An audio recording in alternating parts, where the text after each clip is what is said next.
tall people from two people who are short. Please be mindful. I get it. You're there too to enjoy it. Yes. Please enjoy it. But just be mindful of some of the vertically challenged folks behind you. I'd even settle for like an arm to be up a little bit so I could see through.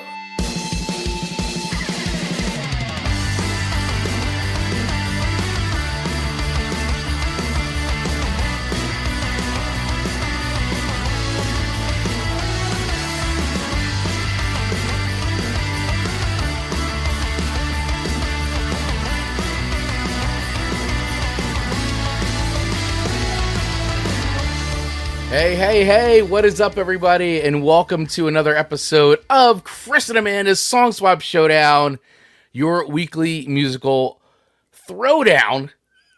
Yes, that's right. If you are here and you're joining us, hopefully you're checking us out live right now as we're broadcasting directly onto your streaming device, your phone, maybe your TV. You know, a lot of people watch YouTube on TV now.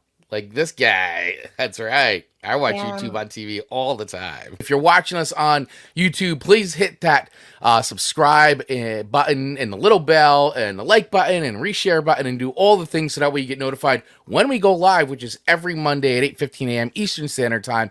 If this is your first time here at Song Swap Showdown, well, welcome again. We're so excited that you can hang out with us and that you've chosen to spend a little bit of your precious time with us. How the songs go is. I mean, we do write songs, but well, you write songs.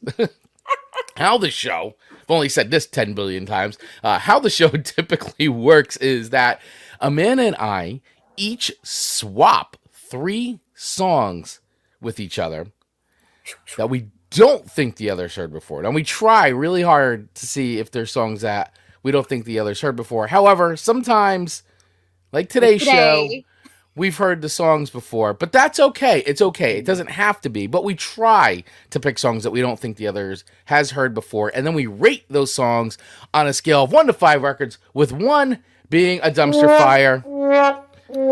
Get it out of here. Out. Never again. And by the way, if you watched our replay, we recently just remixed and reloaded a very first episode of our show, celebrating our 100 episodes of Song Swap Showdown. And on that show, our very first show, Amanda gives a 1 record rating to Kill Switch Engage. I was like, wow, right out of the gate, Amanda's dropping ones. Show 1, you're giving 1 records. And honestly, I think it may have been our only 1 record. I think it's the only one so far, in the 3 seasons. Because, listen, one is tough. So, all right. I could go back and change that. Right. I probably would. I don't think you should. You said what you said. You said what you said. You said what you said. I was a different Amanda. Yeah, I was a different you were. Amanda. You've grown musically. That's okay. We've been on a musical journey together. So we rate these songs on a scale of 1 to 5 records, with 1, of course, being a dumpster fire and 5 being heavenly music to our ears, playing on that eternal playlist of amazing heavenly sounds for the rest of our lives, the eternity playlist. That is right. And how do we figure out the themes of the shows, right? How do we pick songs? Well, man, I used to arbitrarily just pick songs that we thought, once again, that we didn't think the others heard before. However, now we have a wheel of themes that we spin at the end of every single show.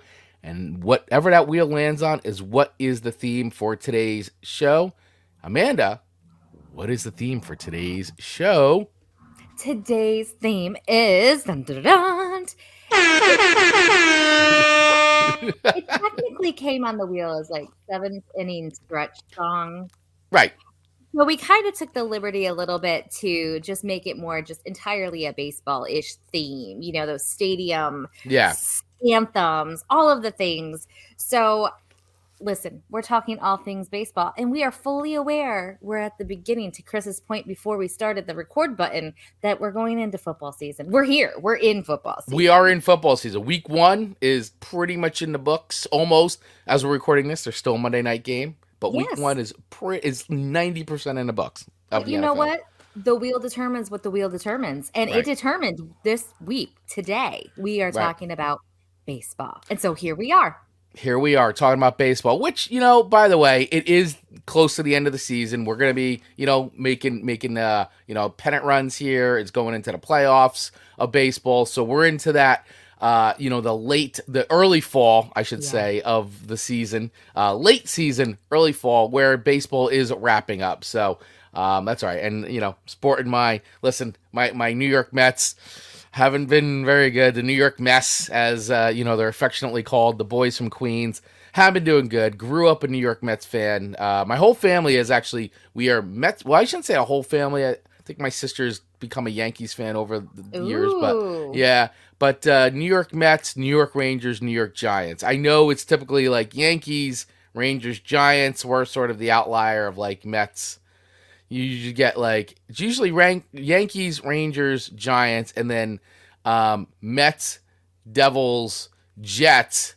That's how it usually is split around here. But we're the Mets, Rangers, Giants family. So that's us. I think logistically speaking, that is appropriate, and that is what one would expect. Where I think living in Michigan.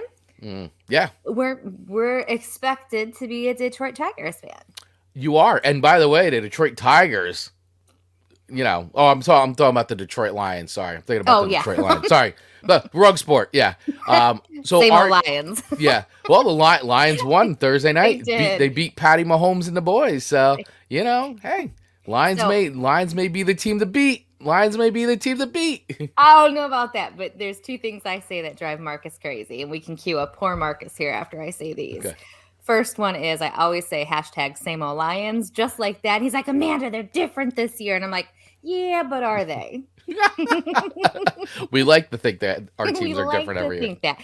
So he gets real angry with me. He goes, you're not a true fan. I go, a true fan can say those things. It's okay. I love them anyway. It's okay.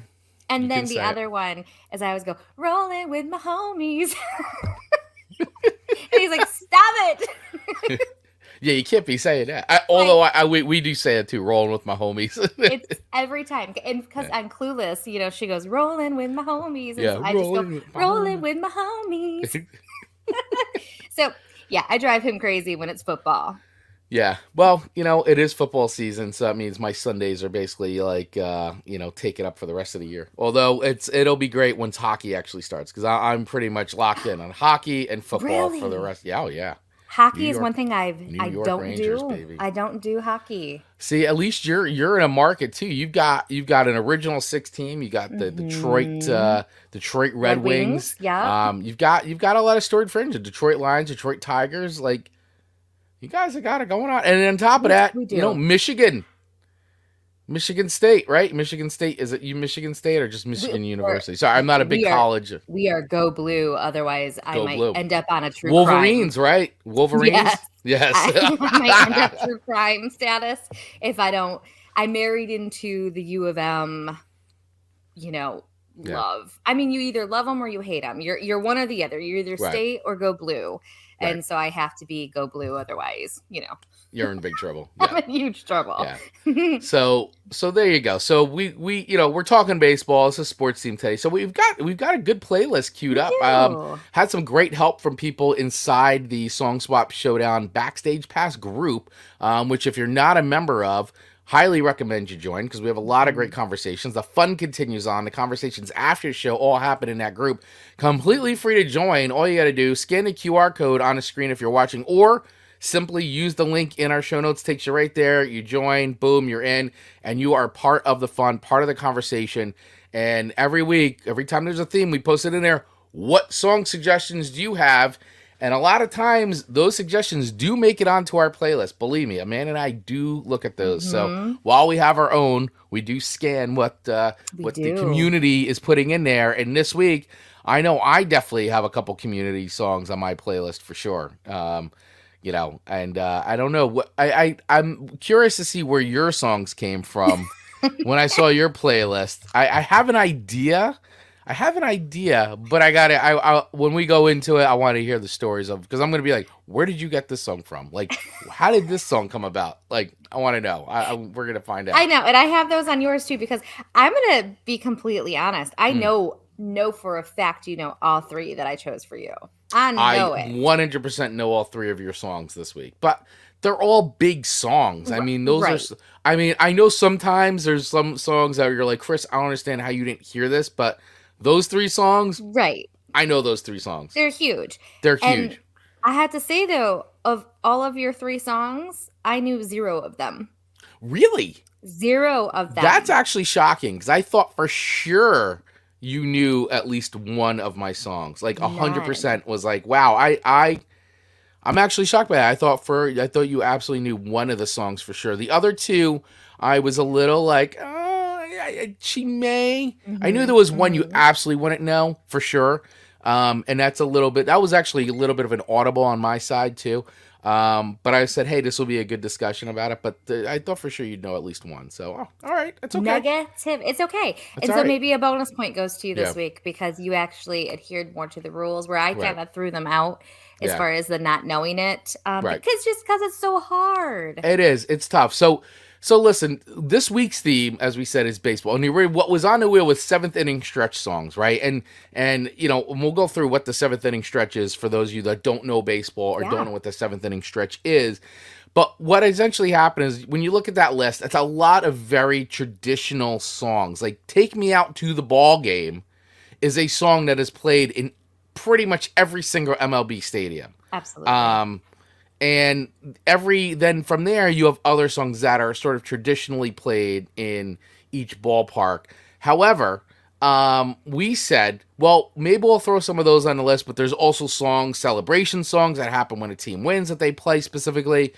Plus, you just have sort of like your stadium jams that are played in a lot of MLB, NFL, NHL, MLS, the MLS, the soccer league, like you have a lot of songs that are just played and some are just baseball inspired. So we sort of went into that line of thinking and made this just more baseball themed.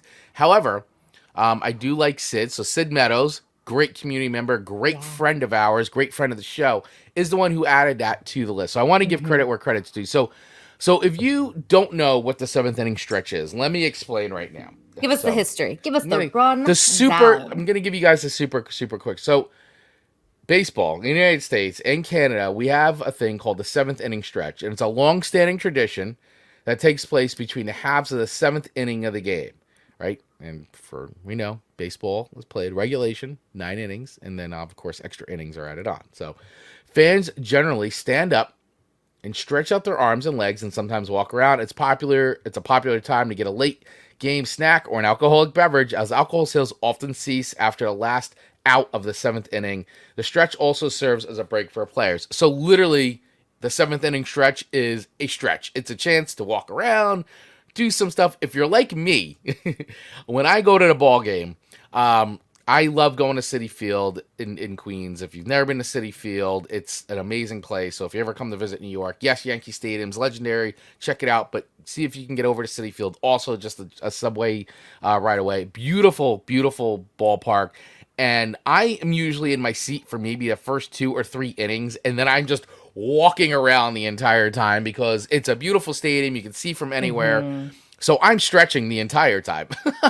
That's so fun. But yeah, the 7th inning stretch is one of those times where get up, take a break, grab something to eat, and it's just become a tradition that's lasted for pretty much as long as the game. I mean, it's probably about 100-year plus old tradition at this point of the 7th inning stretch. So that is what the 7th inning stretch is. And yes, a lot of times in mostly all ballparks they play Take Me Out to the Ball Game. So I've actually got a queued up version of Take Me Out to the Ball Game, led by the original Harry Carey. This is from September 21st, 1997, during the Cubs' final home game of the season. So let's listen to a little bit of the very famous Harry Carey singing "Take Me Out to the Ball Game." This is the last time this year, so let me hear you, good and loud. All right, Gary. On one. That Mike and eyeglasses say it all. It's the best. On 3.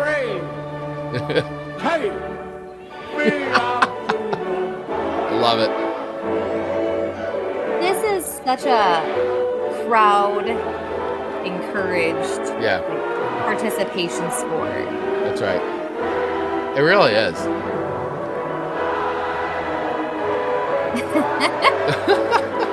Look at him. Root.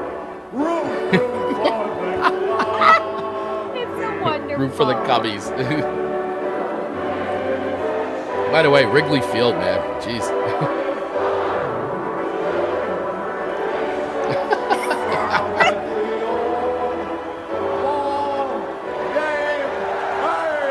Hey, Well there you go. Well done. There you go. Mr. Harry Carey. So cute.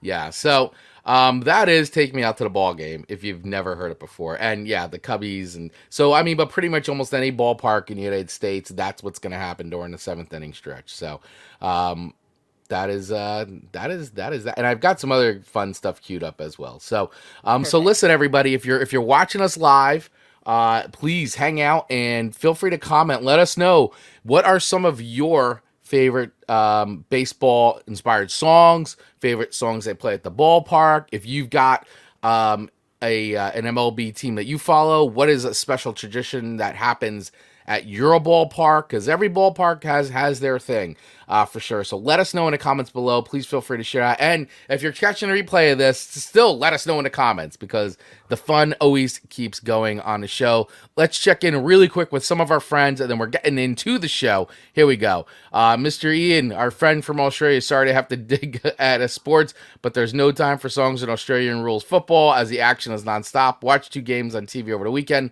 Both had over 92,000 roaring fans. Well, there you go, buddy. Australian rules football.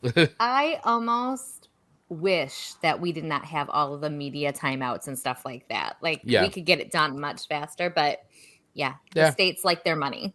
That's right. That's right. It's big money, big money. Ian also saying, watch the first episode again last week, and I am waiting tonight for Amanda's one-arm push-ups. The one-arm push-ups definitely making its rounds. We pulled that clip out from the show, and man, lighten it up. So, yeah, by the way, you guys got to follow us on our Instagram and TikTok pages, and also, once again, on YouTube, because we put video content out there all week long, clips from the show, all kinds of stuff.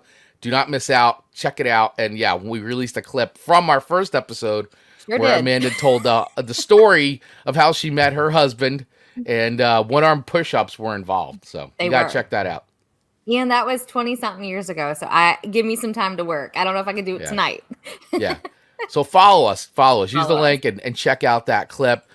Some other friends checking in. Good morning, Mark Ronick, our great friend of the show. Appreciate you, buddy. Dave Mattingly, Mr. VIP. Good morning, Swappers. Good morning, Dave. Good morning, Dave. And the Bostonian Australian sports aren't as boring as American sports. There you go. I'm gonna have to watch me some Australian sports now to see the pace. Yeah, we're gonna have to see the difference. I'm gonna there. tap into that. Check it out. So, all right, everyone, let's get into this. Who is going first today? Amanda Sharp in this baseball themed episode. I'm gonna dive into your first song. Dive into my first song. Let's go. I'm just gonna take the spot, and I'm gonna do Chris's first song to me was "I Love L.A." by Randy Newman. I don't know why I said it so dramatic. Newman. So okay. When I listen to this song, I listen to it 2 different ways. I listen to it as if you were just giving it to me on a normal show. Right. And then I'm listening to it as if I was listening to it in a baseball game or during a baseball game. So tell me, do you hear this when you go to your stadiums? So not me. Because this is obviously song's called I Love LA. So obviously an extremely LA centric thing. Very much so. And this was actually one of the recommendations by our good friend Chris Kosak. So make sure you check out her podcast as well. She's amazing. She's a community member. She's an amazing ex-MTV VJ, by the way, I might add. So, but yeah, Chris being in LA and a resident of LA put in some great suggestions. I had actually forgotten about this because once again, this isn't a tune that we hear often on the East Coast of things, but they do play this. And so the song is usually played in LA when the home team has scored or won, notably pretty much all the LA teams. So you got the LA Dodgers baseball team, the Los Angeles Lakers, Los Angeles Rams, Los Angeles Kings, the NHL team, and the Los Angeles Galaxy. So this is and probably maybe even now the Chargers are out there too. I don't know. But it's the I Love LA song, so it makes sense that that when a team wins out there, they're gonna play this song. So that's where it's now. Obviously, here in the East Coast, you're not hearing I Love LA played in any New York stadium. That is not a thing that happens out here. But I did, I actually forgot about this song. And I remember, though, back when it came out in the day, and watching the music video, which I actually have that queued up because I think it's hilarious watching Randy Newman, be in a music video for LA. It's just great because he just looks like, looks so out of place, but like amazing. I don't know. It's just listening to it again was like, wow, this is take that out of it. It's a fun song. It's a fun ditty. It's an ode, an ode to the city that he loves. And and I could see why Los Angelians, would like it at their ballparks. I thought it was it because like the first couple lyrics hit New York City pretty hard. Yeah, they go at New York City. It's a little he's having fun with it. I mean, it's that West Coast versus East Coast thing, it's always a rivalry. And that's why I thought it was very interesting that it ended up on your list. I was like, that's so funny. You're so East Coast when it comes to your sports representation. So I just thought it was interesting. I mean, he also hits on Chicago and other places within the song itself too. Yeah. It was very interesting. I read, and I think I have it right, that they actually reached out to him to do a song for the Olympics. Yeah. And this they came up with, and they were like, I don't know. Yeah, I don't know about this. Yeah. Kind of talking about like homeless people. Yeah, it's a little, yeah, it's funny because it's like, and this is the same guy that wrote, "You Got a Friend in Me" from the best song, from a movie ever, Toy Story. What a good song. It's hilarious. But like, Randy Newman, great prolific songwriter, but yeah, he's just kind of like, it's amazing when you go back and watch and read lyrics like this. Like he was just like, yeah, I love the city. I'm gonna poke at other cities.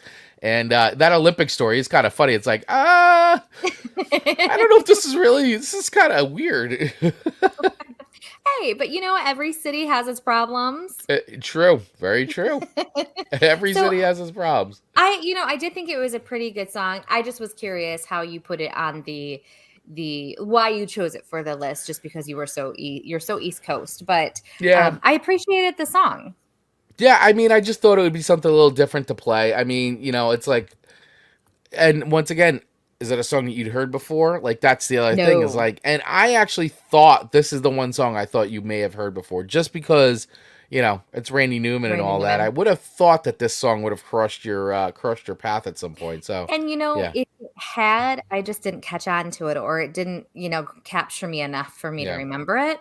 Because I'm sure it's in movies and stuff that I've probably watched. I would be shocked if it wasn't. I didn't dig that deep. So, it's a good song. It's not a bad song. It's a ditty. It is a ditty. Yeah, I didn't love it. It was not my favorite of your three. Okay. And I don't know if you would have guessed that. And you may be surprised what my favorite ends up of your three. So. I will be surprised. at that for sure. But I'll keep that a little secret for a little bit longer. Yeah. So where do I rate? Oh no, we can't see who's saying. Oh yeah, I'm not sure. Yeah, because it's probably in the group. So you're coming in as Facebook user. So let us know who you are so we can P Diddy. Oh, we got to know who you are now. Yeah. Just either put your initials at the bottom or give Facebook permission by clicking that one link, which is in the notes, I believe. But yeah, just if you can just give us your initials or your first name, that'd be great. Yeah, we love at least addressing our attendees to our live show. Yeah. The band Da Vinci's Notebook theorizes that every movie should have a Randy Newman song. So they wrote some Randy Newman style theme songs for The Lord of the Rings and others. That's very interesting. That is. Oh, and Dave Manning is also coming with, I think I remember I Love LA being in Steve Martin's LA Story. I think you might be right. That would seem appropriate. Appropriate. All right. So where do I rate this song? Where do you rate I Love LA by Randy Newman? I rate this song I'm going to give it, and maybe people are going to like hate it, but I'm going to give it a 3.5. Okay, 3.5. I think that's respectable. Listen, it's not, for me personally, I put it on the list. It's a baseball song. It's something very specific to the West Coast. The West Coast. Which is fine. And, you know, I thought it was a pretty good suggestion. And I hadn't heard the song in a long time. And I was like, oh, this is actually a fun song. It is funny. Obviously, yes, it pokes a lot of fun at New York and all that. Yeah. But he got New York, Chicago. He basically hits all the major markets. And he's even poking fun at LA. Yeah. And so I thought it would be a good one to put on. It is. It's a ditty. It's a little ditty. And you can see why the LA teams have kind of adopted it over the years. So, yeah. All right. So for all you Dodgers fans out there, you're welcome. I put one of your songs on my list. You know, I'm just, you know, so angry with the Mets. I'm like, meet the Mets, you know, play like the Meet the Mets song. It's like, get out of here. I'm not in the mood. Oh, yeah, it's all right. It's okay. It's all right. Those songs are funny. The old timey baseball songs, they are funny. You got to go back. A lot of them are on Spotify. Most are on YouTube. They are really hilarious. Like how, you know, they sort of came about and all that. Like even Take Me Out to the Ball Game's got like an interesting story. Like the people who wrote it had never even like watched baseball. It's like 100-year-old song, and they never even watched baseball. It's like crazy. It's like they didn't even watch their first game, I think, till like 20 years after they wrote the song. Like, that's nuts. So funny. Well, I mean, I guess if you can't, it wasn't like travel was as easy to go to these things. Yeah. No. Well, you know, I guess it's pretty much like the ballpark in your area was it, you know, or you know, did it go back to 100 years? And if you didn't have an organist, when you went to the games by horse and buggy, like where did you sit? Or walked. You sat on bleachers, by just wood bleachers. But did bleachers exist then, or did you like just sit on the ground? Amanda, it's not the Dark Ages. I mean, it was people knew how to build things. They knew how to build seats. 100 years just seems like the 1800s. Still, I'm sorry, it's not. That just means we're old. John Pica checking in, our buddy. Happy Monday, friends. Happy Monday to you too, John Pica. We love your podcasts, buddy. Thank you so much. Back of the cereal box. He's got an entire podcast empire, this guy. Love it. I know, he does. He does. Check it out. Back of the cereal box. Mm-hmm. Check out his channel on YouTube. Do it. Support the other creators. Support other creators. Agreed. All right, so your 3.5, 3.5 records for I Love LA by Randy Newman. Ian with The Pyramids were a while ago. Pine cone seating. No, okay. Well, okay. Let me just kind of when all you right. look at the stadiums. Here we go into the mind of Amanda. All right, here we go. So when you see stadiums today, I mean, they sit like the University of Michigan sits like over 100,000 butts. Like that's a lot of butts. Yeah, it's huge. Right. So that's kind of what I'm thinking. Like when these baseball games and these football games were being played, I'm like, where did they all sit? Like there were 100,000 people at these games back in the early 1900s, and there wasn't. So when I'm like, where did they sit? It's not that they just didn't have benches. It's like the magnitude of like how high of the benches so everybody could see, like that type of like, that's where my mind goes. Right. I wouldn't have gotten a good seat, and I'm short. I need to be able to see. You need to be able to see. I hear. Well, listen, I have the same problem. I'm 5'4", and I usually always wind up sitting in back of the tallest person in any stadium situation, as well as any concert I go to. No matter where I stand, guaranteed, the giraffe in front of me is going to be right. I'm standing in the back of a giraffe like, every time. Same. And maybe that's why I don't do like concerts and stuff a whole bunch. Tall people from two people who are short. Please be mindful. I get it. You're there too to enjoy it. Yes. Please enjoy it. But just be mindful of some of the vertically challenged folks behind you. I'd even settle for like an arm to be up a little bit so I could see through. Because you could pretty much stand anywhere and have a great view, whereas I cannot. I have to really pick and choose, and I got it, and then I'm there, and then and then all of a sudden somebody undoubtedly is in front of me. So please be mindful of us, please. I'd put you on my shoulders, brother. Thank you. I appreciate it. I appreciate the love. Yeah. Oh, yeah. Bring a ladder to concert shorties. Like, you know what? I would if I could. I'd bring a little step stool. I would to level it up. But that's very frowned upon in most. Yes. Yeah. It would not be allowed. I'm 6'3". Get a seat in the front or bring a booster. You know what? You're not wrong. We're not allowed to bring. But you're right. Yeah, pay for a front row seat. Well, you're not wrong. But then it's too loud. It's a whole thing. It's a whole thing. It's a whole thing. No, and to Chris's point, he said everyone deserves. Their ticket's just as important as ours. That's right. But give us some armpit space so we can see through. I'll take it. Something. I don't know. All right. Here we go. 32 minutes into the show, we've talked about one song already. It seems to be our trend the last few shows. It is. Hey, so real quick, so Dave Mattingly checked in too with some picks for us, by the way. So I want to get to these up. So Dave was picking my baseball picks for Amanda: Simon and Garfunkel, Mrs. Robinson, John Fogerty's Centerfield, and Meatloaf's Paradise by the Dashboard Light. All great songs. Yeah, that all good. Baseball breakdown in the middle of a song is true musical genius. I agree.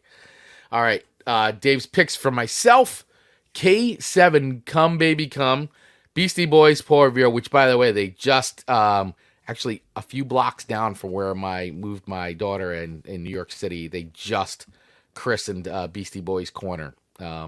Which really? On this past Saturday, I bummed them. Like, I should have been there. Yeah, they just made Beastie Boys Corner in New York. And Stiff Little Fingers, Message. Good picks, Dave. Good picks. Always coming up with good choices. And he's also saying, bring a Papa Moose so you can ride along with John Biker. Papoose. Papoose. The only reason I know what a papoose is because I read Little House on the Prairie. Oh, there you go. Look at you. We'll be right back after this quick break. G'day. Don't skip. Let me interrupt the podcast that you're currently listening to with some blatant self-promotion. What do you get when you mix two Aussie mates, a splash of booze, well, more than a splash, and some microphones? You get Cheers Big Ears, hosted by myself, the Chad, and my mate, Matt, and sometimes, but more often than not now, my missus, Bobby. It's a podcast of adult beverages and not-so-adult conversation. It's not serious, far from it. Well, except for that one episode, but that was just that one. We're available wherever you get your podcast fix. Cheers, Big Ears. Entrepreneurs and small business owners, are you feeling overwhelmed by lack of capital, growth challenges, or personal branding? You are not alone. UCS Advisors is here for you. We're professional capital raising advisors committed to helping you secure funding and grow your business. Are you ready to impress investors? Check your investor readiness with our free 45-second quiz at ucsquiz.com. We believe in you. Visit ucsquiz.com and start your success journey. And remember, always be willing to achieve your greatness. If you'd like to become a sponsor of Song Swap Showdown, just send us an email at info@songswapshowdown.com or use the link in our show notes. And now, back to the show. All right, here we go. Let's get back into getting back into the show, everybody. Song number 2. Song number 2, which is your first song to me, by the way. We haven't even done your first song. No, we're a little behind. Yeah, your first song to me is Sweet Caroline by Neil Diamond. Listen, this song is one of these songs that I think you really have to be living under a rock or like somewhere deep underground to never have heard this song. Mm-hmm. This is it's a classic. It's been played at every single sporting event I've ever been at. Used to be one of the songs the New York Rangers used. Obviously, the hated rivals of the New York Yankees, the Boston Red Sox, have been using this song for many, many years. It's the 8-time inning staple of the Boston Red Sox. So I know there's going to probably be a lot of Red Sox either lovers or haters out there, depending on which side you're on. But yes, this is a big time song there. And also weddings. This song is probably played at every single wedding I've been to. It is just one of those staple songs. Pleaser. It's a crowd pleaser. It's a sing along. I'm a little burnt out on it because I've heard it so much. But does it make it a bad song just because I'm personally burnt out on it? So, a little bit of history about Sweet Caroline, in case you didn't know what Sweet Caroline was about. Do you know what the song's about? Other than Sweet Caroline? I do. He wrote it about his second wife. Mm-hmm. Which her name was, what was her name? Like something with an M. Marcia Murphy. Marcia. And Marcia just didn't have enough syllables, so Caroline became it. Yeah, I thought that was hilarious. He married her in 1969, and they divorced in 95, and he needed a 3-syllable name that fit the melody. However, Sweet Marcia didn't work. The name Caroline was one he had written down, and it fit the song so perfectly. That's what he used. In one of his books, in a book that was written by David Wilde, he wrote in his book, which is called He Is, I Say, How I Learned to Stop Worrying and Love Neil Diamond. He said, Neil Diamond says that Sweet Caroline just seemed to come out of the excitement of the moment. More specifically, Diamond's excitement seemed to be focused on a chord in the song's touching hand section, a relatively unusual A6 chord that he had never played. And even though the song has nothing to do with Boston Red Sox or baseball in New England, it is played at the Red Sox home games in Fenway Park before the Red Sox bat at the 8th inning. Amy Toby, who worked the music at Fenway, first started playing the song in 1997, and is often reported that she played it in honor of a Red Sox employee who named her newborn daughter Caroline. Toby told NPR that she simply liked the song. It caught on with fans, becoming a popular selection between innings. And when Charles Steinberg took over at Red Sox VP in 2002, he championed the song and instituted it as an 8th inning ritual, strategically placed before the Sox come up to bat late in the game, where it has been played ever since. So, I agree. It is a very good sing-along song. Very easy to remember. Very easily to sing, for sure. So, and everyone kind of sways whether they're singing it, because it is they play it for Detroit Tigers when we go down to the Mud Hens. It's just a staple in, I think, all baseball stadiums. And here it comes. Alec Bailey, boo Red Sox. Hey, listen, I know. It is. It's one of those songs, and it's become, if you are a big baseball fan, especially a New York Yankees fan, knowing that the song's become basically adopted by the Boston Red Sox, I feel your pain. And Ian, from Australia, I must admit, it's played a lot everywhere in Australia. That's Dave Mattingly gave his rating, by the way, of this. On a scale of 1 to 5 records, he rates Sweet Caroline as a 6. Dave, I don't disagree. 6. And Alex is saying, I hate the song because of them. Listen, I get it. I know exactly what you're talking about, Alex. I know what you're saying. So, fortunately, like I said, I'm a New York Mets fan, and yes, but I do understand the rivalry, and I know the venom is real because I feel that way towards many of my rivaled teams, especially something that happened last night with the Giants and the Cowboys. He's still recovering. I'm going to be recovering for a while. So anyway, where do I rate Sweet Caroline? So listen, I'm just to a point of myself where I'm just sick of the song. I just feel burnt out on it. It's okay. But it doesn't necessarily, it doesn't make it a bad song. Sure. It is a song. Look, as you can see, it's global, right? We're talking to Ian from Australia on the other side of the world. Knows the song and is very popular. It's a global song. Does that make it a great song? I think that has to account for something. Sure. Despite your personal feelings of being attached to certain teams or having had it burnt out, and I get it, Alex, I think that the song still stands on its own. It is a legendary song, but can it go on an eternity playlist? Right? For me, it cannot. For me, I'm going to say it's not on an eternity playlist. So therefore, I don't know if I can give it 5 records from that point of view. However, it is a good song, and it is very memorable. So I'm going to give it just shy of 5 records, because I don't think I can listen to the song for eternity. But it's a good song that deserves merit. So I'm going to give it a 4.5 records. I received that 4.5. Thank you so much. You are welcome. And our our best friends, their daughter's name is Caroline. And so this song gets sung to her a lot, as you can imagine. I can imagine. And a little fun tidbit is they have 3 kiddos, and the second one's middle name is Marcus. Mm-hmm. Because Marcus said it enough that when he was born, she was just like, okay, it's Marcus. Right. It's his middle name. So now we call all 3 kids, their middle names are all Marcus, even Caroline Marcus, because Marcus is that little bit of bad in all the kids. So when they're being bad, we go, Caroline Marcus. Caroline Marcus. It's wonderful. That's good. That's fun. So this song is just a sweet song, and that's kind of why I was like, it needs to be on the list. It's on the list. It's on the list. No, I like your explanation of why it's on the list. So thank you for the 4.5. You are welcome for the 4.5. All right, diving into my second song to you, Amanda Sharp. Fire. Fire. No, by Jimi Hendrix. So I'll add that. So Fire by Jimi Hendrix. Okay, what do I think about this song? I had never heard it before. Never. And I was like, why is this on the list?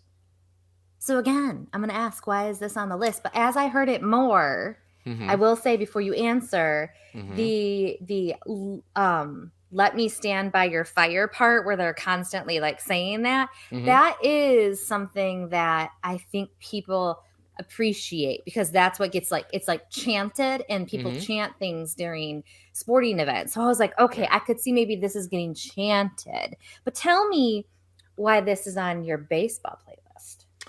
So once again, I'm going to credit Chris Kosach for this one. Kosach, because she dropped this into our group. Okay. And and I didn't know this. Now, this song is played at many stadiums. I mean, and it's a tailgate class. I mean, for me, and by the way, this is one of my favorite Jimi Hendrix songs, because really, I am the rhythm section. If you just listen to bass and drums in this, it's the rhythm section that Jimi Hendrix had with Noel Redding and Mitch Mitchell by far is one of the greatest rock rhythm sections of all time. I can't get enough of listening to those guys play. And this song, to me, is just awesome. It's a perfect combination of everything that makes rock music great. So I'm a huge fan of this song. And then when I found this out from Chris Kosach, where is the song played, like specifically for a team? So this song happens to be attached, as I found out, as I was educated, is attached to the Seattle Mariners MLB team, Major League Baseball team, and is their post-game victory song, which I get because Jimi Hendrix is a Seattle native. I see. He is originally he and his family are originally from Seattle, born and bred. And so it makes plenty of sense that one of Seattle's most famous and legendary musicians is honored by the MLB team, by the Seattle Mariners. So it makes a lot of sense to me that Fire is just one of those great songs. I mean, I absolutely love this song. Can I play a little? I'm going to play a little bit of this. Please do. Please do. We didn't play a little bit of the other songs. No, we didn't. We keep forgetting. We're doing a lot of talking. Yeah. I mean, listen to how this slams. All right. Slam. Now dig this, baby. You don't care for me. Get out of here, I don't care about that. This song hits. Hits. I'd like to laugh at. I have only one burning desire. Let me stand next to your fire. Hey, let me stand next to your absolutely could listen to this song. This song is God tier to me. It's a God tier song. You know what I thought? So I did my little Google searching about what this meant, and it was written because they went to someone's mom's house and they were freezing cold. Yep. And they were like, "Can I stand by your fire?" Jimmy was like, "Can I stand by your fire?" And I'm like, how cute is that? Like, her son's little bandmates are coming over to the house and be like, yeah, we're so cold. She probably made him hot cocoa. Like, it just, my mind as a mom, I'm like, that is the cutest thing. And then he wrote a song about it. Yeah, which is great, because if you don't know that story, and this is how, great of a lyricist Jimi Hendrix was, is that you could, not knowing that, you could easily just take this as a love song for a guy who's really, yeah, hot for a girl. And he wants to, be by her fire, she's so hot, she's on fire. I gotta get next to that fire. So But I love that when you bring it as no, it's about the dog sitting by the fire, and he's like move over, Rover, and let Jimmy take over. It's like, but like if you don't know that story, you're like, wow, this is Jimmy's a hot song. Jimmy's hot, man. Jimmy, calm down. I know. It's cute. I appreciated the story about it. Yeah. I thought that was super cute. It makes me laugh that scene ends up this song.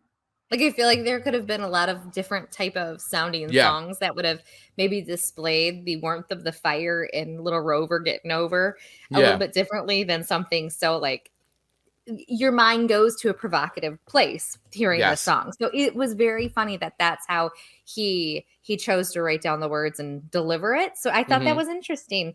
But that scene of, them by a fire with like at a mom's house, I just thought that was super sweet. So I really do appreciate that song, but isn't my favorite of the three this week. Is it? And it is not. It is not my favorite of the three, which I'm sure you're going, unbelievable. It is unbelievable because when you said one of them is my favorite, I was like, this is going to be your favorite. Well, and I do really like this song and I appreciate it, and it is very catchy. Like it's on a playlist for sure. Not just our Songs Pop Showdown playlist that we have conveniently placed on Spotify that has every season song right into it with the latest episode songs at the very top for your convenience. So listen to it. It's a great playlist. But where do I rate this song? Because where do you rate Fire? It's not a 5 for me. Okay. But I think it's a solid 4. It's a solid 4. I'm going to listen to it and I'm not going to skip it. You should never skip this song. The rock gods will be so angry with you. Cannot skip a Jimi Hendrix song. So 4.0. that is a sin against man. Understood. Noted. No, but it's I absolutely just love this song. Jimi Hendrix. It's good. But it just slams, man. It hits. Hey, we got a comment agreeing with you. Alex coming in and saying great song. Alex agrees. I agree. He knows. I had never heard it before. So I'm again so grateful for our show that exposes me to all of this new music. To Jimi Hendrix. There you go. You're welcome, Amanda Sharp. Thank you very much. Thank you very much. All right, so I've got a 3.5 and a 4 on my side, and I've given you a 4.5 for your songs.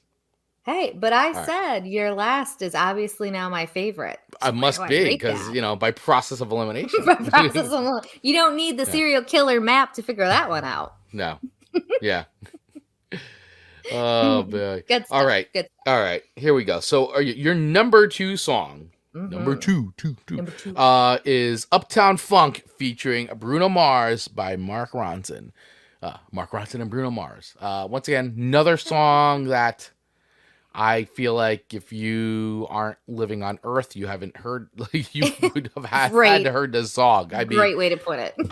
It's and I got to tell you that I love this song. I think it's I'm just going to say right off the bat, I think it's a great song. It's a combination of everything. Once again, another song that's played at every single wedding, and any kind of party, I'd say. Any special event. Usually Uptown Funk is getting thrown on by the DJ or like whatever cover band is there is playing Uptown Funk. And it's hard to not like the song. I mean, I guess if you don't like Bruno Mars and all that, but I mean, it's from a song itself, it's a great, very well written song. It's super infectious. A little history about Uptown Funk, and then I'm gonna ask you, how did this make your playlist? Where's the connection here? Okay. But Uptown Funk was released in 2014 on the album Uptown Special by Mark Ronson and charted number 1 in the United States and number 1 in the UK. The song originated from a lick that Bruno Mars and his band were playing on tour. As he says, when we hit on that opening line, Michelle Pfeiffer, that white gold, we knew that we had the seed, and this was a really exciting idea. Ronson told Billboard magazine, I pushed myself much more than I have on anything else in the past. The song took over a year and a half to complete. as Ronson spent a lot of time traveling across the states as he tried to pin Bruno Mars down. It was 6 or 7 months of chasing Bruno around on tour, he said. The pressure got to Ronson as he struggled to lay down a guitar part before producer Jeff Basker left at the end of the day for another project. The plan was for me to record my guitar part by lunch. Lunchtime comes around and I still haven't nailed the part, he recalled the Billboard. We go out, and in the stress of finishing the song, I fainted in a restaurant. I threw up 3 times. Jeff had to carry me back to the studio. In the end, they got it on take 82. It's just unbelievable. I mean, when you go into like some of the creations of these songs and like what they put, I mean, here's a song, you're like, oh my God, it took that long, a year and a half to complete this song and get everything that you needed to make a good song. So listen, not all great songs, you know, it takes a lot to create a number one song sometimes. And I think our show admittedly has featured just so many songs that have been whipped together on a napkin. Yeah. Or by a fire, you know, like Jimi Hendrix's Fire, where I think we don't talk as often about the songs that take some time to create. And this one makes sense to me because there's so much element, so much energy. Yeah. A lot of moving pieces. So I did not know that about this song. But it makes sense. But man, you're puking 3 times over a song. I mean, it's worth it if it was a number 1. Yeah, well, it's a number 1. I mean, and this won Best Male Video at the 2015 MTV Music Video Awards. The song was the best-selling single of 2015 in both the US and UK.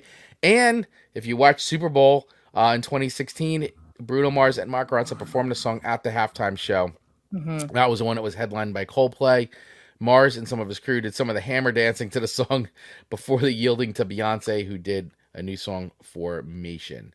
So, and it also won a Grammy Award for Record of the Year and Pop's Best Pop Duo Group Performance in the 2016 ceremony. So, it also spent a historic 21 weeks in the Hot 100's top 3 of any song. The previous record was held by Santana's Smooth, which was 19 weeks spent. Wow.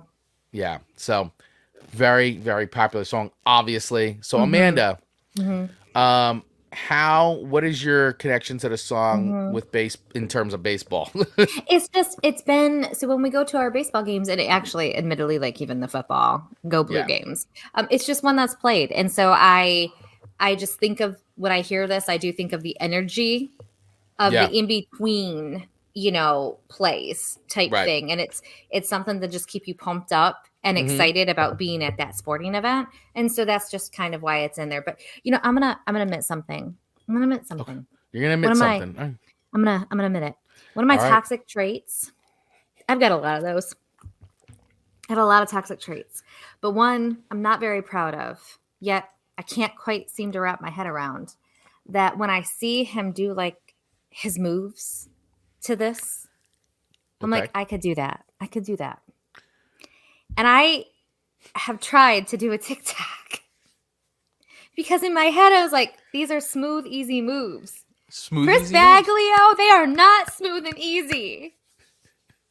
So in my head I was like, I got this. Until I watch it back and I'm like, I don't have it at all. It's so terrible. But in my head I'm like, I can do that. And I still think I can, even though there's video evidence of me not. Well, I think that that would be a great TikTok to say. I got a lot more work to do before I feel like I could. It's so, like, here is where my level of confidence, like the top of the screen. And then when I play it back, like, it's not even like on the bottom. It's like below. The confidence Amanda has about like so many things, including dancing like Bruno Mars. It's dumb. Dave's calling you out. Amanda's toxic trait is confidence. Too much. Could there be too much? Toxic confidence. My video evidence indicates yes. It's awful. I just, because when you see him doing like his, like, you know, what he does, it just looks so easy. Do I have to bring up the music video? It's not. I don't think anyone that's listening has ever tried to do the Bruno Marson dancing. You're talking about the music video? Yeah. Let me see if I can find. Okay, here it is. I mean, could I be a backup dancer for him one day? In my head, I'm like, probably. Reality is like, no. It's so stupid. Reality is like, no. No. We can all recall the skanking incident of 2022, right? Which, by the way, is on our Facebook feed. Yes. Facebook, the YouTubes, the Instagrams, the TikToks. Go check out YouTubes. Amanda skanking. Like, I mean, I could be in a pink blazer. I just like, see, it's not that complicated until you try to like move on a bounce beat. There's a whole. I mean, it's very, But it doesn't look bad until you go to try to move your body in all those ways and you can't. Like, that shouldn't be hard. Well, I mean, it also helps when you have a choreographer. I don't know that a choreographer could even bring me home to this. Were you trying to do you were trying to do all this? Not maybe, well, yes. See, I can't even, like, his body bends really easy and mine doesn't.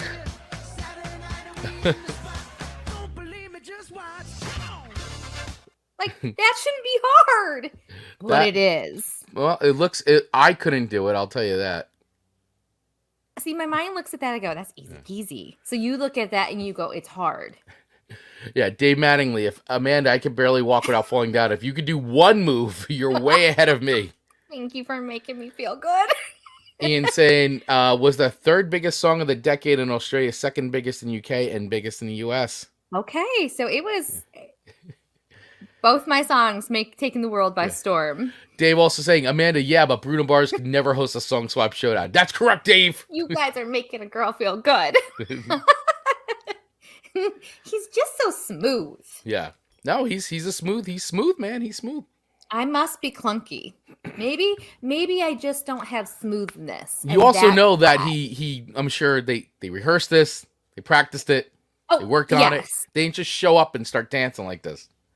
But I think when you've got the beat of like the gift of beat and rhythm, which I don't know that I really have. I think maybe at one point I did. Again, probably toxic trait, remembering incorrectly. He's got curlers in his hair and he pulls it off better than I do. Yeah. Bruno, you're just amazing. Yeah. Bruno's a talented guy. Yeah, they all are. I mean, the whole shebang of them is just amazing. Dave says, Amanda, you're not clunky. You're just grounded in reality. You're just putting it in ways that makes my mind so happy. All right. So where am I rating? Let's get back to where am I rating? Wow. This is going to be a 3-hour show. Back to the rating. So where am I rating Bruno Mars? Mark Ronson and Bruno Mars together. Uptown Funk. Where is the song going? I do really enjoy this song a lot. I think it's a great tune. I would probably equally give this another 4.5, to be honest with you. I mean, it's a well-written song. It's very good. I like it a lot. 5 records. I probably should, considering where it's at, but 4.5. I'm not going to skip the song. Sure. Not going to skip it. Once again, maybe a little overplayed, but it's a really good song. So, I can't fault it for that. So I'm gonna go with that. Okay, I received that 4.5. Thank you. Thank you. 4.5 records. 4.5 records. All right. Moving on to my third song. Your third and final song to me. Tessie. Third and final song. Tessie by Dropkick Murphys. The Dropkick Murphys. I cannot believe that this is now going to be your favorite song. Well, listen. It's got that Irish jig in it that just had me going. Well, Dropkick Murphys, and I believe I've had Dropkick. I believe I've given you Dropkick Murphys tunes before. Yeah, at least one time. Don't recall the song, but I know at least the one time. You just give me a little Irish jig, and Amanda is like one happy camper. And you are off to the races. And I am off to the races, and I am just like enjoying it. And at first I was like, what? Who is Tessie? And then, it was very clear it was a woman who was like powerful because she was so gorgeous. Am I wrong in thinking that? So did you read the background about this? No. Shut up. I don't, although full disclosure, I don't like the name Tessie. Well, so just the quick history about this is, once again, and how it's tied to baseball is that, once again, sorry, Alex, sorry, Yankees fans. I know this is like now the second Red Sox. The Red Sox have a lot of songs, man. Well, I don't know. They have so many songs. This is another brander. It's another longtime anthem of the Boston Red Sox, and then obviously Dropkick Murphys being Boston boys. Of course, they're gonna write any chance they could get. I mean, I love the Dropkick Murphys, and of course they're huge Boston Red Sox fans. They've played at Fenway Park a bunch of times. Anyway, so the song, they did a version of it, but the original Tessie was from the 1902 Broadway musical The Silver Slipper. Ooh. The newer song, written in 2004, recounts how the singing of the original Tessie by the Royal Rooters fan club helped the Boston Americans win the first World Series in 1903. The name Tessie itself is a form used of several names, including Esther, Tess, and Teresa, and two forms of Teresa. The original version of Tessie was written by Will R. Anderson and was featured in the Broadway musical The Silver Slipper, which ran for 160 performances between October 27th, 1902 and March 14th, 1903. The song is about a woman singing to her beloved parakeet, Tessie. So parakeet. Her beloved parakeet, Amanda, is Tessie. Tessie. The original version. Okay. The original version. Live a long time. Yeah. While a popular tune, the song gained greater notoriety when it was adopted as a rallying cry by the Royal Rooters, a collection of loyal fans led by Michael T. McGreevy, informally known as Nuff Said McGreevy, owner of Third Base Saloon. McGreevy earned a nickname, Nuff Said, due to the way he kept the peace at his bar when he grew frustrated with arguments over the Boston Americans, who would later be renamed the Boston Red Sox, and the Boston Braves, who later moved to Milwaukee and eventually Atlanta. He would pound his hand on the bar and declare, "Nuff said." Boston Mayor John Honey Fritz Fitzgerald, grandfather of President John F. Kennedy, was a member of the Royal Rooters. Nice. Little history, little history lesson here today. I love a good history lesson. Yeah. And my power is flickering, so if I go away, I'm so that. sorry in advance. I did it like 4 times. I'm like, oh gosh. I just saw that. Her beloved parakeet. Yeah, beloved parakeet. That's the original version of the song, which was once again included which was in a play. It was a Broadway musical, Silver Slipper. So it was a song, Tessie, and then it became adopted. I had a dog named Tessa, and she was really mean. Right. So here's how this came about at Boston. Okay. So I want to continue making the transition here. Mm-hmm. All right, because this is important to how this became synonymous with baseball, since we're talking baseball. This is true. After the first 4 games of the 1903 World Series, Boston was down 1-3 to the Pittsburgh Pirates. It was a best-of-9 series. 5 wins were needed to win the series. Best of 9. Wow. The Royal Rooters began rallying their team with every song they could think of. Ultimately, Tessie helped win the day. There are stories that the Royal Rooters actually traveled to Pittsburgh and hired a band to play Tessie to annoy the Pirates on their home field. Pittsburgh outfielder Tommy Leach credited at least a part of Boston's failure to win to that damn Tessie song. He continued, it was a real humdinger of a song, but sort of got on your nerves after a while. Boston won Game 5 and went on to win Game 6, 7, and 8 to win the series. The Boston fans remembered Tessie fondly through the years. Burt Mustin, who decades later became a prolific old man actor in movies and television, was still regaling audiences with Tessie stories while in his 90s. The original chorus to Tessie goes, Tessie, you make me feel so badly. Why don't you turn around? Tessie, you know I love you madly. Babe, my heart weighs about a pound. Don't blame me if I ever doubt you. You know I would live without you. Tessie, you are the only. Fans begin inventing their own lyrics to taunt Pittsburgh players, such as, Honus, why do you hit so badly? Take a back seat and sit down. Honus, a bat, you look so sadly. Hey, why don't you get out of town? The Rooters stopped singing it in 1918. The Red Sox won the series in 1918, but then endured an 86-year drought before winning again in 2004. The same year, the re-release of Tessie was issued by the Dropkick Murphys. Huh. That's a lot. How about them apples? Them's a lot of apples. Yeah. Them some Granny Smiths and all the apples. Her beloved parakeet implies that she had another parakeet she doesn't like very much. Well, Tessie must have been a really mean parakeet. Oh, it's so funny. Interesting. So this was used as like a strategy for distraction.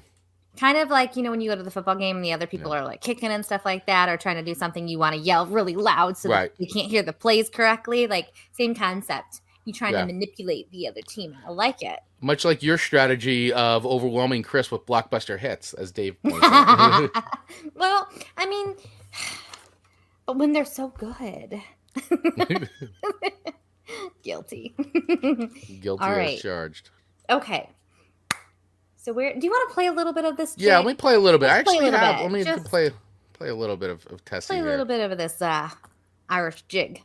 Let me get that. Let me get that going. Let me get that queued up. Cause I like it. I like it.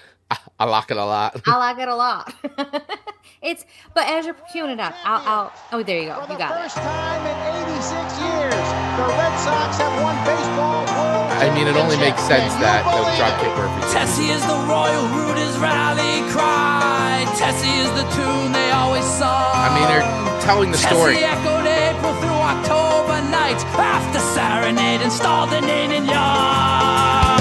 Tessie is a maiden with a sparkling eyes. Tessie is a maiden with a love. She doesn't know the meaning of her side. She's got a comment full of love. I mean, it's a Dropkick Murphys. I don't care what they're singing about. I love them so much. I love this band. And listen, the band we talked about this in a lot of episodes, especially a Jersey Shore episode. Like, when bands, musicians, artists are from a certain area, they come to love the city, the area they're in. They will write lots of songs. And Dropkick Murphys love Boston, and they have written many, many songs. And of course, they love their beloved Red Sox, and all the Boston Bruins, all that. So it's like, they've got a lot of great Boston-centric songs. So of course, it would make sense that they did this. And I love that they put the history in there and it kind of reworked. It's very cool. I dig it. And I'm sorry, once again, Yankees fans. I like the Dropkick Murphys. I love it, and I think it's a cool story behind this. I love the baseball like myth and lore that goes into this song. So it's really good. It's really good. Okay, where do I rate this song? Where do you rate this song? Thank you, Dave, by the way. Goodwill Hunting, both liking them apples. How do you like them apples? It's hard to imagine a parakeet song from 1982 musical being so good. The whole thing doesn't even make sense, if we're being honest. I mean, that's the story, and obviously it's in the song. I mean, that's it. It just is one of those things. Most sports, things don't... All it takes is for some fan to sort of, make a twist on it and start doing it, and it's amazing how it just becomes a thing. Like the Rangers whistle all these years is still a thing. The Pop Van Sucks chant is still a thing. Makes no sense anymore, but they still do it. Yeah, there's a lot of ritual type stuff in sports and superstitions in sports and stuff. Like Marcus and Owen, they will listen to the same songs on the way up to a game because it's part of the ritual. I 100% get it. It's part of making your team win. Yep. So it's fun. It's really fun. Like last night, I was changing hats and changing shirts and taking. You tried it all. None of it worked. I'm so sorry. None of it worked. I'm sure you're not alone. You weren't the only one doing all of that. All right. So where do I rate this? I can't quite give this a 5 because I get that. But I really dug this one. There was the narration of it, just there was a little story behind it within the song itself, and intrigue, and just that jig just got me. So I'm gonna give it a 4.8, and I think that is where which is 0.8 higher than your last one of Fire. So I mean I significantly like this more than the rest of your list. Okay. But now that makes me have to do harder math. It does make that you have to do harder math. So congratulations. Why did I do that to myself? Why did you do that to yourself? All right. Well, thank you. I liked your rating, and I think the song deserves it. So basically you're saying Tessie. We're basically saying at this point that Tessie is better than Uptown Funk by point two. Yeah. So I mean, especially for a baseball theme. For baseball. Okay, cool. All right, I dig it. All right, so your final song to me. I'm going to be wrapping this up. Your final song to me is Shake It Off by Taylor Swift. I was like, are you saying it or am I? No. The suspense. I mean, listen, it's Taylor Swift, right? So I got to know from you right now. Right this second. Right this second. How did this become a baseball song for you? Where did this make sense for you? So this happens like usually they play it like when the home team does something like not great. Mm-hmm. And so they like play it, especially like around the Mud Hens around here, and it's just like shake it off, it's okay. Yeah. Like just shake it off, and we got this. Sometimes we don't. Okay. So it's just a fun like, hey, moves are bad. You just got to shake it off sometimes. Crap happens. Shake it off. I found a really funny video. Okay. I thought this was cute. I wanted to play this. And so this is the Diamond Cutters from the Durham Bulls doing Shake It Off. Doing a little dance they do when they're doing the Diamond Cutters. Dancey do. I thought this. Ooh. Look at these moves. Look at them go. Look at sport.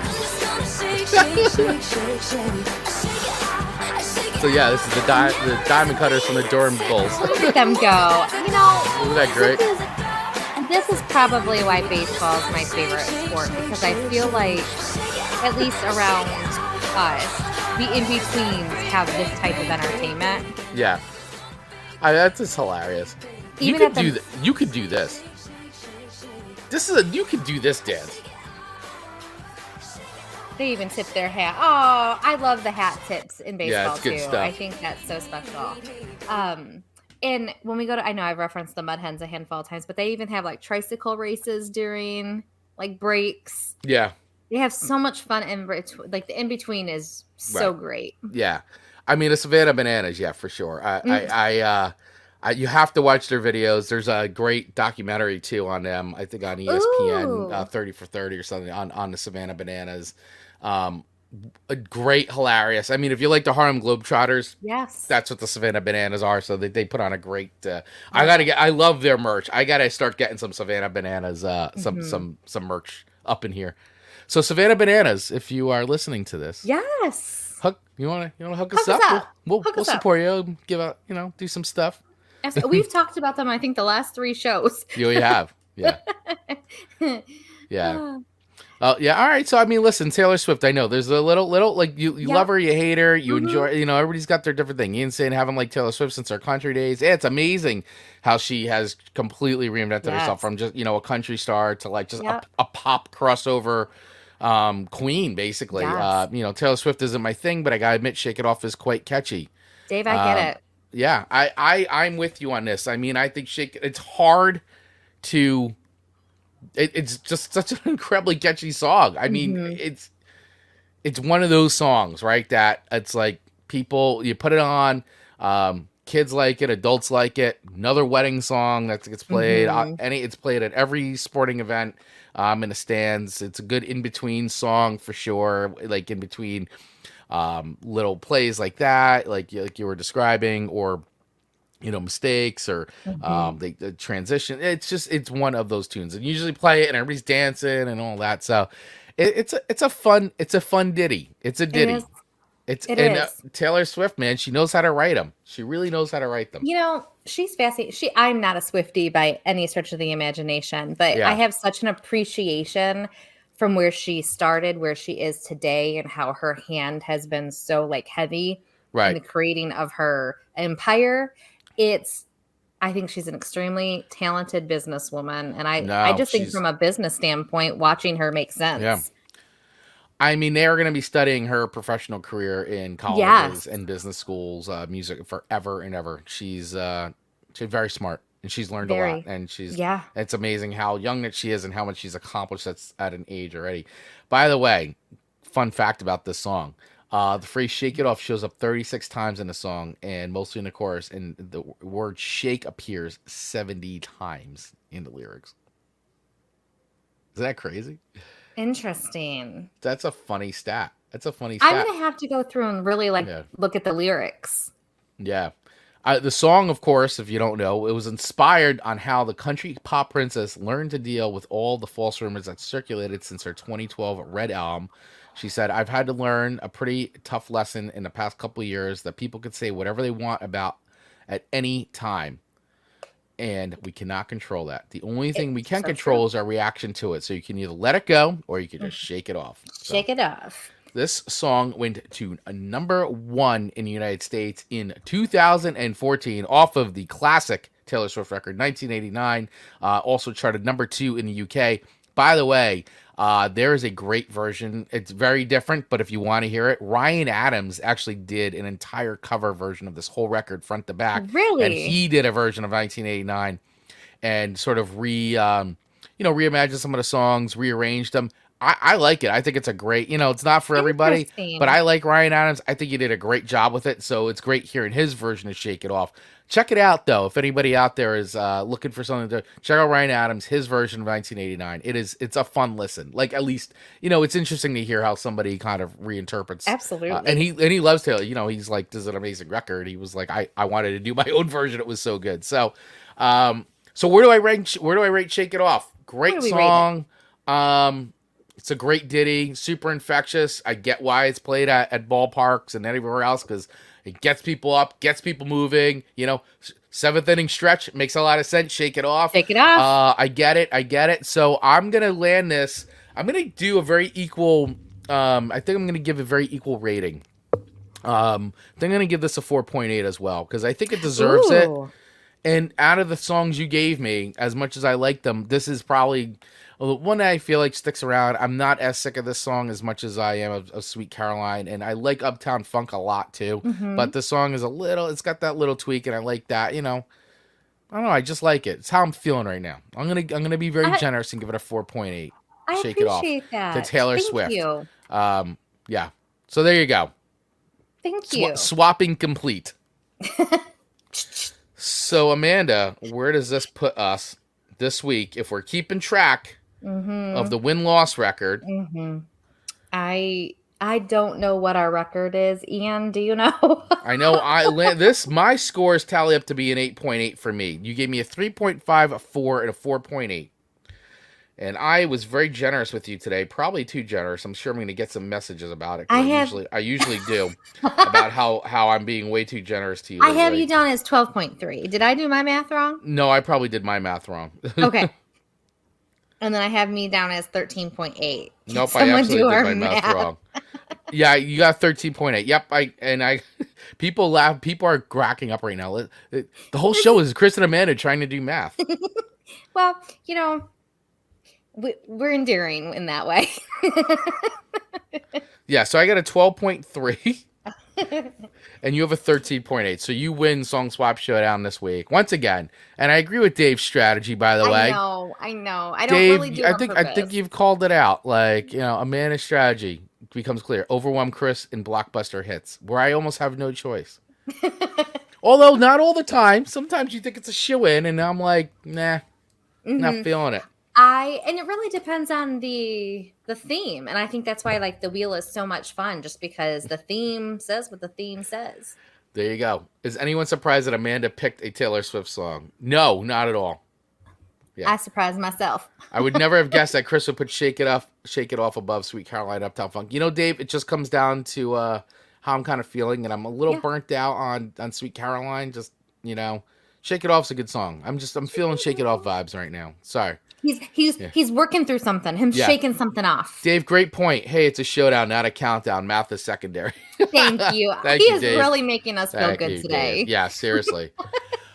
All right, everybody. Well, hey, that wraps up the swapping portion of the show. However, if you've stuck around to the end, now is when what do we do, Amanda? We are going to spin the wheel of themes.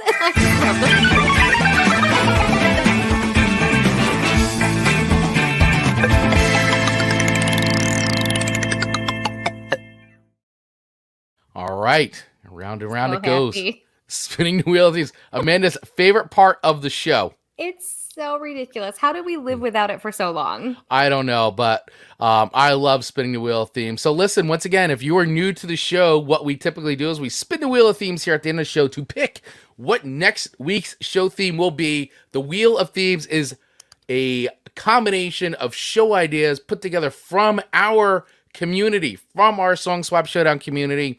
If you want to be part of that, honestly, all you have to do, so easy, is go to our Facebook group, which you can get access to by using the link right now in our show notes, in our bio. Very easy to get to. Join the group. We do have an ongoing chat in there that you can join and drop your suggestions in there to be added to the wheel. And Amanda and I also have some of our show suggestions added to the wheel as well. So, Amanda, are you ready? I am so ready. Are you ready? Ready! Here we go. Spinning the wheel. What is next week's show theme going to be? Here we go. And the theme is almost as exciting as who suggested it. And oh, I Need to Rage. Angry fight songs chosen by my wife, Rachel Vaglio.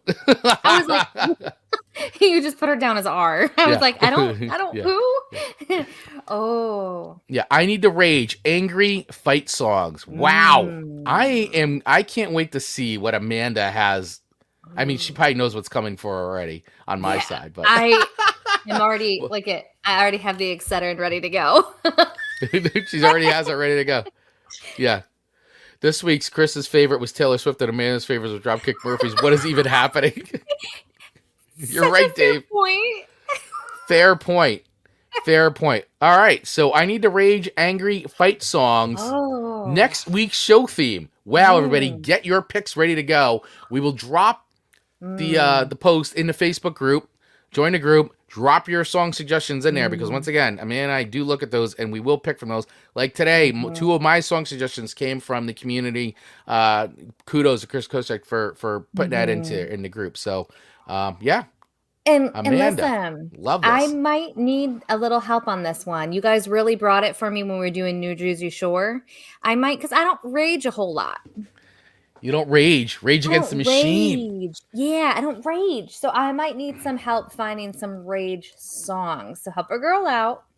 Throw them in our group because I think I might. I mean, I don't even know where I would begin. Where would you begin? Oh, here we go. Dave's. Would this include war songs or is this more one-on-one fight songs? Ooh, I think either sounds good, right? I think either. I mean, if we're talking about raging and we're talking about fight songs, I Need to Rage, which means, I need to go berserk or a fight. I think that would clarify. I think that would qualify. I think that would qualify, Dave. Great question there. Yeah. And we'd love to hear from all of you. Let us know in the comments below if you're checking out the replay of this, if you're on YouTube and all that. Drop it in the comments below. Let us know what your song suggestions are, or once again, join our Facebook group and join the fun there. You can scan the QR code on the screen or use the link in the notes to join that group. We'd love to have you. We'd love to hear what you got to say. Not only is Dave a VIP by his contribution to our show, thank you so much, Dave, but usually about 15 minutes after our show wraps up, Dave is in our inbox with all of his amazing suggestions for our next show already. It is unbelievable. So this week, I'm really looking forward to that one, Dave, because Amanda needs some help. There you go. There you go. Yeah. I think Amanda's going to need some help, but it's going to be good. It's going to be a fun, very interesting show for sure. So, well, this has been a great show. Oh, and Johnny, checking in one more time before we sign off. Anytime I hear Eye of the Tiger by Survivor, the only thing I see in my mind is Rocky Balboa versus Mr. T. Clubber. Oh, John, of course. Very fair and extremely. Yes. Anytime I hear that song, it's all I could think about. I mean, that's it, right? Rocky versus Clubber Lang. Great pick there. Ian saying, thanks, Swappers. Great show again. Practice those push-ups. Oh, there you go, Amanda. Practice. No, I'm not going to let you down. I'm not going to let you down. You got it. All right, everybody. Well, this has been so much fun today. Thank you all so much for hanging out with us. We do not take it for granted at all that you choose to spend your time with us. Everybody here who is watching live today, I want to say once again, thank you to our friends, Dave, Johnny, Ian, Mark Ronick. I'm not sure who Facebook user was, but thank you. We appreciate you. Sorry we don't have your name. Alex, thank you. And everybody else who was watching live today. We appreciate each and every one of you. And thank you to everybody who's checking out the replay of this, whether you're watching us here on YouTube or you're listening to the audio feed, wherever you get podcasts. We do appreciate you'd spend some time with us. One quick thing you could do to help us out and help any creator that you're watching or listening to is to hit that. If you're on YouTube, hit that subscribe button, hit the like button, hit the follow button, all that stuff. It does help. If you're listening to the show, hit the follow button. It does help. It makes a big difference in the life of any creator that you are following. It's one of the best and easiest things that you could do. Of course, if you like what we've done here and you'd like to support us even further, please head over to our Buy Me a Coffee page, which you can get in the link right now, or use the QR code. And feel free, let us know. Did you like what we did? Drop us and maybe give us a tip or something like that. That's what, little something. $1. $1. I mean, honestly, $1 for sure. And of course, we have some memberships in there as well, which, have some different fun things attached to them. And also, if you want to check out our merch, head over to our merch store, songswapshowdownmerch.com, or just head over to our website at Song Swap Showdown. You can get access to our merch store. Currently, we have a bunch of new designs in the store right now, and there are coupon codes in there as well to take some discounts off of it. So plenty to choose from. Amanda's been very hard at work making a lot of different designs based on the show. Silliness. Love it For sure. Absolutely love it. All right, everybody. Well, hey, have an amazing rest of the week. Thank you all so much for watching and liking and following us and resharing and contributing. We can't do this all without you. Also, big happy birthday to my brother, Kevin Vaglio. Happy birthday, buddy. All right, Amanda, any final words?